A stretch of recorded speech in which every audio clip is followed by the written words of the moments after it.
In the ever-changing landscape of life, we are often easily deceived by things that seem the simplest. Even things we see with our own eyes may not necessarily be the truth. Have you ever witnessed a fabrication so profound that it caused trauma and ruined the lives of those who faced it? Today, let me show you how deceit can hide deeply beneath a layer of pretense. Hello.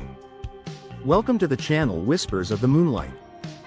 The mid-months of 2015 were known as a time of fear for all residents of Chaoyang District, Chiêu Thông City, Yunnan Province, especially women.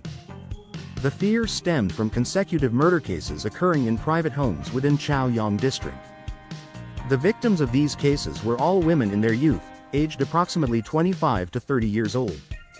All the victims were murdered in their own homes, where they had lived for a long time. The police failed to capture the perpetrator, leaving the residents to live in constant unease. At the time, the primary responsibility for investigating these cases fell on Officer Bai Tai Shun and his assistant investigator, policewoman Ding Man Ru. They were part of the Major Crimes Investigation Department of the Chiêu Thông Police Bureau. Details of the case were later recounted by these two officers during a police press briefing. The investigation details were as follows. On April 13, police in Chaoyang District received an emergency call from a resident living in a small apartment complex on Xinhua Street. The caller requested immediate police assistance to rescue another resident in the same apartment complex. The address mentioned in the report was room 405 on the 4th floor of the complex. When the two officers arrived, all the residents of the 4th floor had gathered in front of room 405. Among them, there was a person who had called the police to report the incident. That person was a neighbor named Lu, living right next to apartment 405. Upon seeing the police, Lu immediately rushed over, urging them to quickly break into apartment 405 to check on the resident. Recognizing this as an emergency, after assessing the condition of the door, the two officers used all their strength to break the lock and successfully opened the apartment. As soon as the door opened, a strong stench of decay wafted out, forcing the officers to cover their noses and mouths. Before their eyes was a horrifying scene. In the middle of the living room of apartment 405 lay a young woman, unclothed, face down on a mattress positioned in the center of the room. Her hair was disheveled, completely covering her face. After examining the woman's condition, they confirmed that she was no longer breathing. The two district police officers quickly reported the serious homicide to their superiors and requested additional investigative support from the city police department. At around 1 a.m. on April 13, Officer Bai Tai Shun received a report from the Chaoyang District Police about a homicide case. Upon hearing of a death, Officer Shun, along with his subordinate, Officer Man Ru, and the forensic team, immediately departed for the scene. When the investigation team arrived, although the residents were still gathered in large numbers in front of apartment 405, discussing the events, the two district officers effectively secured the area and ensured that no one disturbed the scene. As soon as they entered the apartment, the investigation team noticed the overpowering smell of a decomposing body emanating from inside. Without delay, they quickly assessed the scene. As previously observed by the two district officers, in the middle of the living room was the body of a woman in an advanced state of decomposition. The body emitted a foul odor mixed with an unfamiliar smell that the officers couldn't immediately identify. On the bed sheet covering the mattress where the victim lay, the police found several yellow stains. These stains matched the strange odor present on the victim's body. As a result, the bed sheet was collected as evidence to investigate the origin of the odor. Around the body, no footprints or bloodstains were discovered. The furniture in the room remained intact and neatly arranged. Upon entering the victim's bedroom, the officers found the room in disarray. Bedding was scattered, and the victim's clothing lay on the floor, having fallen off the bed. However, the police couldn't find anything inside the apartment with a scent similar to the one on the victim's body. After gathering all photographs of the scene and collecting evidence, the police transported the victim's body to the forensics department at the Chiêu Thông Police Bureau. At the same time, they sealed off apartment 405 completely, ensuring that no one entered or exited the scene until the investigation was concluded. Details regarding the autopsy results and crime scene analysis were recorded in the case file as follows.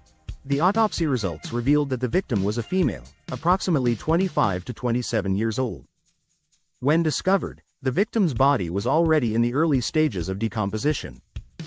Forensic experts estimated, based on the closed condition of the room and the hot, humid weather, that the victim had been dead for 3 to 4 days. On the victim's body, forensic specialists found multiple large bruises on both ankles. These bruises were believed to have occurred before the victim's death. Additionally, many of the victim's fingernails were broken, with some exhibiting blood due to deep breaks. Furthermore, forensic examiners identified similarly sized bruises and signs of injury on the victim's neck. Traces of mucus from the nose and saliva were also found around the victim's nose and mouth. Based on this evidence, the police concluded that the cause of death was suffocation due to strangulation. In addition to injuries on the victim's ankles and neck, forensic specialists discovered trauma in the genital area and recovered semen samples from the victim's body. However, the DNA of the semen sample has not yet been identified. The strange scent emanating from the victim's skin, matching the stains on the bedsheet, was another point of interest for the police. The scent extended from the victim's neck to her feet. It was suggested that, prior to her death, the victim had used a body lotion and inadvertently caused the substance to transfer onto the bedsheet. If the substance applied to the victim's skin can be identified, could it be excluded as significant evidence? Based on the autopsy results, Officer Thuan and Officer Man New provided the following analysis of the case. With the discovery of semen in the victim's body and her unclothed state at the time of discovery, the police initially speculated that this might be a case of rape and murder. For the perpetrator to enter the victim's home and act with such ease, they must have been someone close to the victim or someone who had known her for a long time. The initial crime scene was determined to be the victim's bedroom. The injuries on the victim's ankles and fingernails suggest that the perpetrator grabbed her by the ankles and dragged her into the living room. During this process, the victim resisted fiercely, which caused her fingernails to break almost completely. Regarding the strange scent on the victim's body, after reviewing all the products and essential oils in the victim's home, the police found nothing with a similar smell. Thus, the police concluded that the scent might have been left on the victim's body by the perpetrator.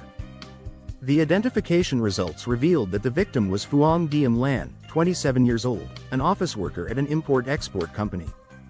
Apartment 405 was where she rented to live in the city, while her family resided in the suburbs. After identifying the victim on the morning of April 16, Officer Thuan returned to the apartment complex where the crime took place to meet the landlord and check the security cameras. According to the landlord of apartment 405, each floor of the complex was equipped with cameras. However, since this was an old, low-cost rental complex, the security devices were outdated, of poor quality, and not regularly maintained. Consequently, there were times when the cameras did not function properly. As the landlord had stated, after reviewing the footage from the fourth-floor camera, Officer Thuan found no useful information because the camera had stopped functioning a long time ago. Unable to gather additional evidence at the scene, in the afternoon of the same day, Officer Thuan visited the company where the victim had worked to collect information from those who knew her.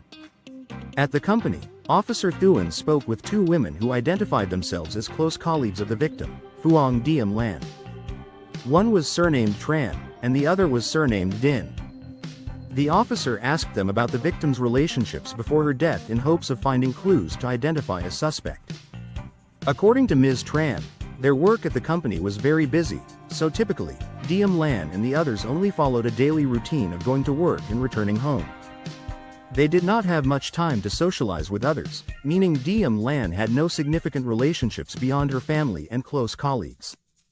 Ms. Din added that, prior to the incident, Diem Lan had been in a state of exhaustion due to high work intensity. As a result, she had recommended that Diem Lan visit a spa and massage center she frequently went to for relaxation. This spa was also the place Diem Lan had been visiting regularly for about 2 months before her death. Aside from these details, the two colleagues did not notice anything unusual or noteworthy about the victim. Officer Thuan obtained the name and details of the spa Diem Lan frequented before her death from her colleagues for further investigation. On April 17, Officer Thuan arrived at a fairly large spa called Hang Lan, located on Trong Giang Street. Even though it was still early afternoon, the spa was already bustling with many customers. Officer Thuan requested to meet with the manager of the spa and was led by the receptionist to meet Ms. Bin Hong Lan, the owner of the spa. Facing Ms. Hong Lan, Officer Thuan showed her a photo of the victim, Phuong Diem Lan, and asked if she recognized the person or knew how frequently she visited the spa. Ms. Hong Lan stated that the Hang Lan Spa receives numerous customers daily, so she couldn't remember all of them. Even those who had registered as members and were regular customers were hard for her to recall. Regarding this matter, Ms. Hong Lan suggested that Officer Thuan ask her staff directly for better insights. Not obtaining any useful information from the spa owner, Officer Thuan proceeded to meet with the receptionist and the customer service staff of the spa. As soon as they saw the victim's photo, the two employees immediately recognized her as Phuong Diem Lan.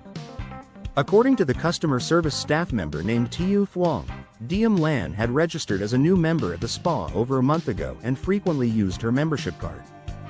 She recalled Diem Lan clearly because it was rare for a newly registered customer to use the card so often. The receptionist, Tiu Na, also confirmed that the victim, Diem Lan, was a regular customer at the spa, visiting almost every week and using the services several times. Officer Thuan asked the two female employees whether the victim had frequently interacted with any men or if there were any men who had approached her during her visits to the spa. The two female employees stated that the spa had separate areas for male and female customers, and the massage staff were also strictly divided by gender. Even the entrances to these areas were separate. Therefore, it was impossible for the victim to have interacted with men during her time at the spa. According to the two employees, the people customers interacted with most often at Hang Lan were the receptionists, cleaning staff, and massage therapists. For massage therapists, customers would personally select the staff member they preferred. Afterward, Tiu Na introduced Officer Thuan to Lu Na Chao, a massage therapist familiar with Phuong Diem Lan.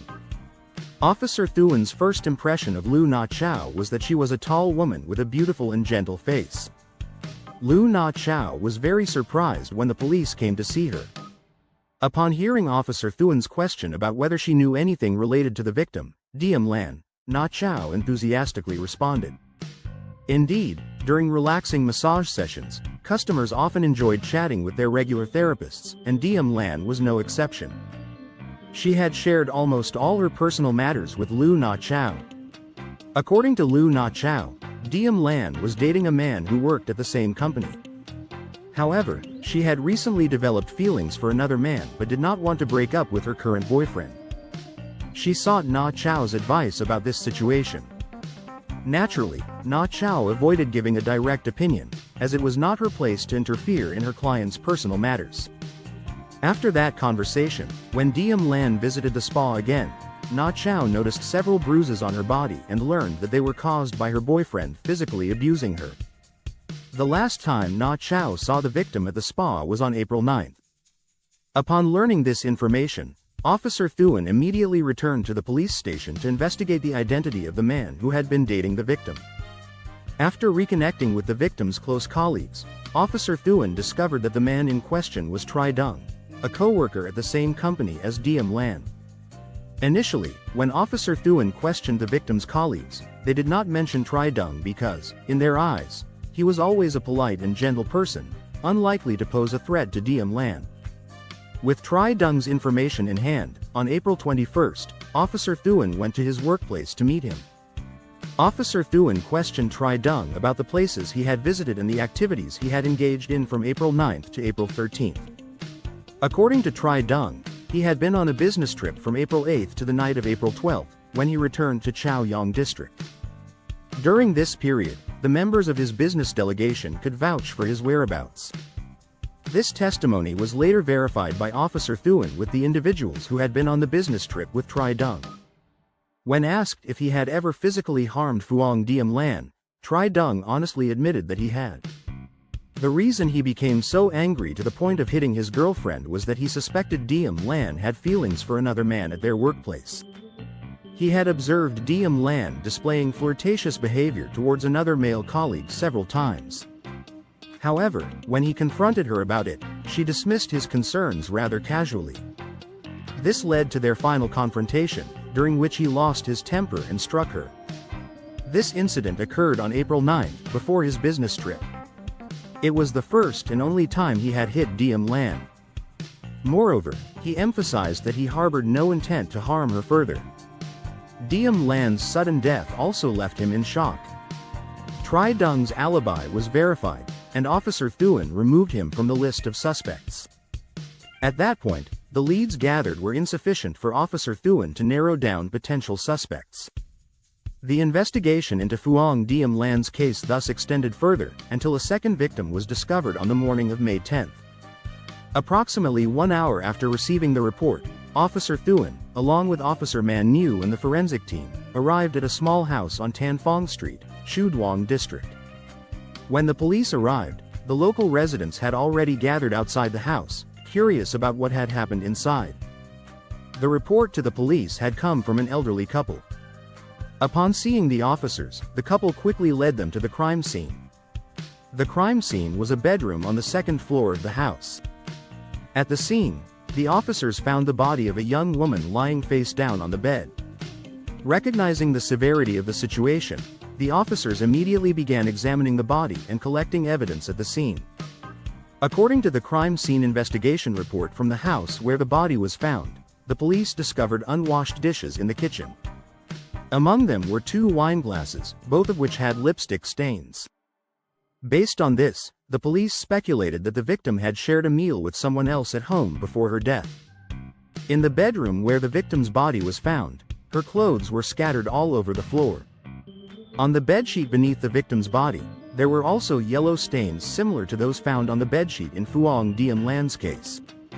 Aside from the evidence found in the bedroom and kitchen, the police did not uncover any other clues in the house. After gathering evidence at the scene, the police promptly transported the victim's body to the station for an autopsy. The autopsy report revealed that the victim likely died 1 to 2 days before being discovered. Her stomach still contained undigested food. The victim's body showed bruises on both shoulders, her hips, and her neck. The injury on her neck was identified as the primary cause of death. Additionally, the police discovered signs of sexual activity on the victim's body and collected a semen sample that was still present. What was even more notable was that the victim's body was also coated with a substance that had a scent similar to the one found on Phuong Diem Lan's body. The yellow stains found on the victim's bedsheet also had a matching scent. Based on the similarities in the crime scene characteristics and the modus operandi, Officer Thuan could not rule out the possibility that the same perpetrator murdered both victims. On May 12, after obtaining the victim's personal information, Officer Thuan and Officer Man Nhu visited the victim's neighborhood to gather statements from nearby residents.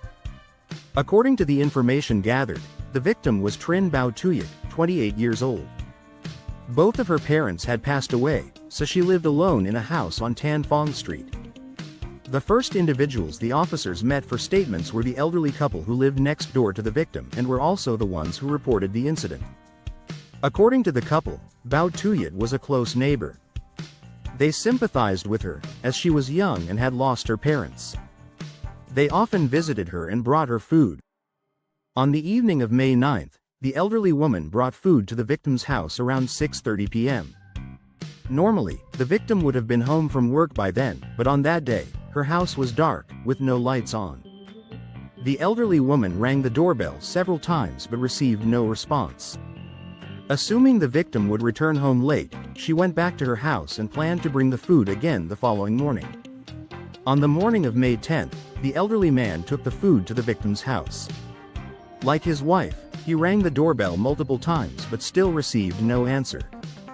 This time, however, he noticed that the victim's door was unlocked. Worried that the victim might have been burgled or had met with an accident, the elderly man entered the house to look for her. Eventually, upon reaching the second floor, he found the victim lying on her bed, lifeless. The elderly man immediately called the police and alerted the neighbors. Officer Thuan asked the couple if they had seen anyone suspicious or noticed anything unusual around the victim's house between May 8 and May 10. They responded that they rarely passed through the neighborhood and did not notice anything unusual or concerning regarding the victim. They assured the officers that they had provided all the information they knew. Officer Man Mew posed the same question to other residents living near the victim's house and received identical responses to those given by the elderly couple. It seemed that no further information could be gathered from the victim's residence, but before the two officers left, they encountered someone visiting the victim's house. The person identified herself as Hong Hong, a cousin of the victim, Bao Tuyat. Hong Hong stated that she was deeply shocked by the sudden death of her close family member. Since they lived and worked in the same city, and with the victim's parents having passed away early, Hong Hong often visited Bao Tuyat whenever she had free time. About a week before Bao Tuyat's death, Hong Hong visited her as usual. At that time, she noticed that Bao Tuyat was in a good mood, and her work was going well. Bao Tuyat was a gentle person, so Hong Hong could not imagine anyone being cruel enough to harm her. Officer Man Mew asked Hong Hong if she knew whether the victim had been involved with anyone prior to the incident. Hong Hong revealed that Bao Tuyat had been acquainted with a man, but the victim mentioned that they were only in the early stages of getting to know each other and flirting, without defining the relationship. Hong Hong had never met this man and did not know who he was. However, during that time, Hong Hong noticed that Bao Tuyat had been frequently visiting a spa, even though she had never expressed any interest in going to a spa before. Hong Hong assumed that Bao Tuyat might have gone there for a date or simply to relax after work, so she didn't question her about it. Hong Hong then provided the police with a postcard from the spa that Bao Tuyat had previously shown her. The postcard contained the name and address of the spa, which was Hang Lan Spa. What is the connection between Hang Lan Spa and the two cases? Who is the real culprit? What surprises await the police at Hang Lan Spa? Don't forget to like, subscribe, and share to stay tuned for part 2, and help us reach our goal of 1,000 subscribers.